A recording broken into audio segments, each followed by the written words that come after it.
पानीले हाम्रो रुकुमतिर केही राखेन सक्यो अरे हेर्नुपर्छ होला यो अहिले के गरिरहेछ घरमा पानी पर्न आएको नि लगभग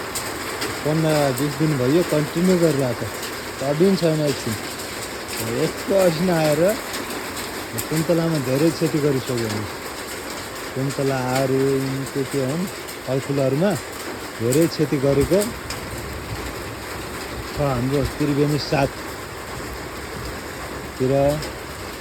हेर्नुहोस् यो असिना पानीले केही राख्नेवाला छैन अनि के गर्दा हैरान छ हेर्नुहोस् हेर्न सक्नुहुन्छ के राखिरहेको छैन अनि के राखिरहेको छैन